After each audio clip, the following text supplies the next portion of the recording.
আসসালামু আলাইকুম, স্বাগতম জানাচ্ছি বিবিসি নিউজ আন্তর্জাতিক সংবাদে। শুরুতেই সংবাদ শিরোনাম, এরপর বিস্তারিত। ইরান ইসরায়েল যুদ্ধ, কোন দেশে হতাহত কত? হামাস কমান্ডার ওয়াসিমকে হত্যার দাবি ইসরায়েলের। ইরানের রেভলিউশনারি গার্ডের নতুন সর্বাধিনায়ক কে এই আহমাদ ওয়াহিদি। ৬টি ক্ষেপণাস্ত্র ও ১৩১টি ড্রোন প্রতিরোধ করেছে সংযুক্ত আরব আমিরাত। দর্শক, এতক্ষণ শুনছিলেন সংবাদ শিরোনাম। এখন বিস্তারিত। আপনি যদি ইসরায়েলের ধ্বংস চান এবং মুসলিমদের পাশে থাকেন, তাহলে ভিডিওতে লাইক করে চ্যানেলটি অবশ্যই সাবস্ক্রাইব করে দিবেন এবং আপনার মূল্যবান মতামত অবশ্যই কমেন্টে লিখে জানিয়ে দিবেন। এখন বিস্তারিত। ইরান ইসরায়েল যুদ্ধ, কোন দেশে হতাহত কত? ইরানের বিরুদ্ধে যুক্তরাষ্ট্র ও ইসরায়েলের চলমান যুদ্ধ ৭ দিনে গড়িয়েছে। এরই মধ্যে এই সংঘাত মধ্যপ্রাচ্য জুড়ে ছড়িয়ে পড়েছে। হতাহত হয়েছেন প্রায় সব দেশেরই মানুষ। বৃহস্পতিবার ৫ মার্চ ইরানের আধা সরকারি সংবাদ সংস্থা তাসনিম নিউজ জানিয়েছে, গত শনিবার ইরানের মিনাবের একটি প্রাথমিক বিদ্যালয়ে ইসরায়েলি ক্ষেপণাস্ত্র হামলায় ১৭৫ শিক্ষার্থীসহ দেশজুড়ে এখন পর্যন্ত ১,২৩০ জন নিহত হয়েছেন। এছাড়া দেশটিতে শত শত মানুষ আহত হয়েছেন। ইসরায়েল। ইরানের ক্ষেপণাস্ত্র হামলায় ইসরায়েলে ১১ জন নিহত হয়েছেন। এর মধ্যে ১ মার্চ বেইত শেমেশে এক হামলায় ৯ জন নিহত হয়েছেন। এছাড়া ইরানের হামলায় কয়েকশো ইসরায়েলি আহত হয়েছেন।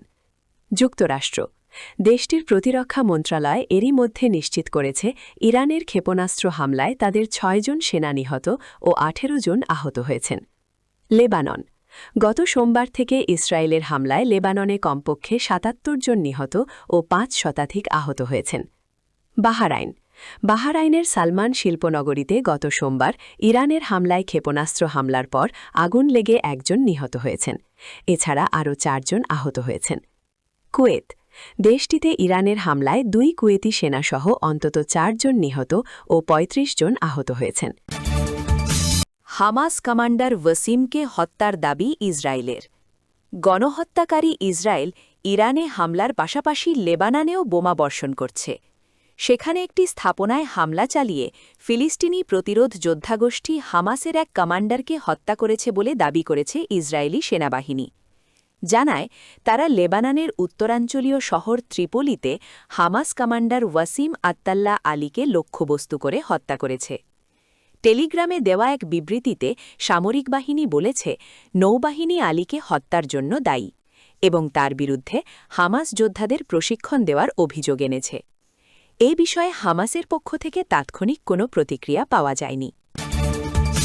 ইরানের রেভলিউশনারি গার্ডের নতুন সর্বাধিনায়ক কে এই আহমদ ওয়াহিদি? ইরানের প্রতিরক্ষা বাহিনীর অভিজাত শাখা ইসলামিক রেভলিউশনারি গার্ড কর্পস IRGCর নতুন সর্বাধিনায়ক হয়েছেন ব্রিগেডিয়ার জেনারেল আহমদ ওয়াহিদি। তিনি ইরানের সবচেয়ে শক্তিশালী এবং প্রভাবশালী শাখার শীর্ষ পদের দায়িত্ব পালন করছেন, যেখানে মৃত্যুর ছায়া প্রতিনিয়ত ঘুরে বেড়াচ্ছে। ইরানি সংবাদমাধ্যমগুলোর বরাত দিয়ে এক প্রতিবেদনে এ তথ্য জানিয়েছে আল জাজিরা। যুক্তরাষ্ট্র ও ইসরায়েলের যৌথ হামলায় গত ১ March lieutenant general Mohammad Pakpour নিহত হওয়ার ৫ দিন পর আহমদ ওয়াহিদিকে নতুন সর্বাধিনায়ক হিসেবে নির্বাচিত করল ইরান। সীমান্ত রক্ষার পাশাপাশি IRGCর প্রধান দায়িত্ব ইরানে ক্ষমতাসীন ইসলামী প্রজাতান্ত্রিক সরকার এবং ইসলামী বিপ্লবের অর্জনকে রক্ষা করা। ১৯৭৯ সালে ইসলামী বিপ্লবের পর ইরানের তৎকালীন সর্বোচ্চ ধর্মীয় নেতা আয়াতুল্লাহ রুহুল্লাহ খোমেনির নির্দেশে এ বাহিনী গঠিত হয়েছিল। ব্রিগেডিয়ার জেনারেল আহমদ ওয়াহিদি IRGCর গঠনের শুরু থেকেই এ বাহিনীর একজন কমান্ডার ছিলেন।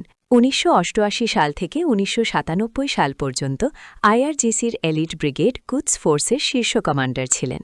সাবেক প্রেসিডেন্ট মাহমুদ আহমাদিনেজাদের সময় ২০০৫ থেকে ২০১৩ পর্যন্ত ছিলেন ইরানের প্রতিরক্ষামন্ত্রী। বর্তমান প্রেসিডেন্ট মাসুদ পেজেশকিয়ানের সরকারে স্বরাষ্ট্রমন্ত্রীর দায়িত্বে ছিলেন ওয়াহিদি। ৬টি ক্ষেপণাস্ত্র ও ১৩১টি ড্রোন প্রতিরোধ করেছে সংযুক্ত আরব আমিরাত। সংযুক্ত আরব আমিরাত UAE জানিয়েছে যে তাদের বিমান প্রতিরক্ষা ব্যবস্থা দেশকে লক্ষ্য করে আসা একাধিক ব্যালিস্টিক ক্ষেপণাস্ত্র এবং ড্রোন প্রতিরোধ করেছে। আরব আমিরাতের প্রতিরক্ষা মন্ত্রণালয়ের একটি বিবৃতিতে বলা হয়েছে যে তাদের বাহিনী কমপক্ষে ৬টি ক্ষেপণাস্ত্র ও 131টি ড্রোন প্রতিরোধ করেছে।